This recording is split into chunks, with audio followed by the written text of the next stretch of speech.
Good evening and welcome. I'm Vincent McCorry. This is Africa 54. Voters in Sierra Leone are just one day away from choosing their new president.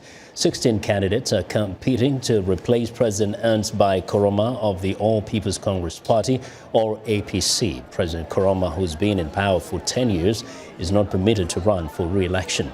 His constitutionally mandated 2 terms are coming to an end. The ruling APC's candidate, Samura Kamara, has reportedly said he's the one to carry on Koroma's work. The president has, however, tried to distance himself from accusations his former foreign minister is a personal choice and not a party decision. The APC and Sierra Leone People's Party have dominated the country's political landscape. But this time, there are new political parties on the ballot, adding to the intrigue and increasing the chances of a runoff election if no candidate gets 55% of the vote. Now, while opposition parties are also seeing an opportunity to redraw the political landscape, Jason Patinkin hit the campaign trail in Sierra Leone and filed this report. In Port Loko in northern Sierra Leone, residents voiced their support for the ruling All People's Congress and its new flag bearer, ex-Foreign Minister Samura Kamara. The current president, Ernst Bai Koroma, must step down this year. Supporters say the APC government under Koroma has achieved a lot in Port Loko. Electricity. For the past 20 years, we never have lights in Port Loko. We only use kabataikas, we use small solar lamp, but now we have electricity. We've seen a lot of improvements in our country. We have good roads. When you are going to Freetown, you imagine as if you are in outside country. You see, we would like to see more development. But APC is criticized for its handling of the Ebola epidemic. There have been accusations of corruption and financial mismanagement. The International Monetary Fund recently withheld some aid until after the polls.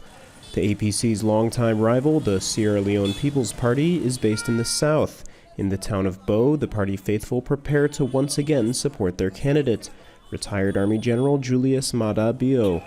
Bio did a brief turn as head of state in 1996 after seizing power in a coup.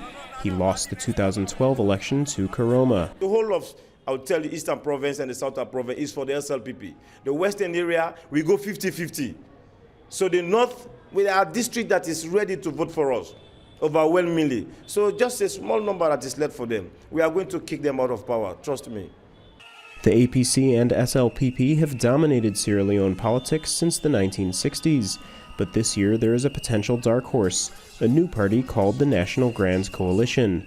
Led by former UN official Kanda Yumkela, the NGC has galvanized youth with pledges on education and development.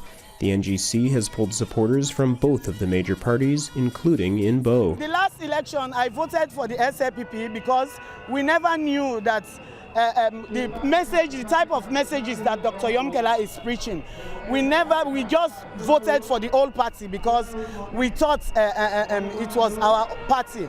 But now that Dr. Yumkela is on board and we've heard his messages are very rich to us. There is no stronghold for SLPP any longer because NGC is infiltrating in every area of any fracture in the country. To win the presidency, a candidate needs 55% of all the votes. With a total of 16 presidential hopefuls on the ballot, many analysts predict this race will require a runoff. Jason Patinkin for VOA News, reporting from Port Loko and Bo, Sierra Leone.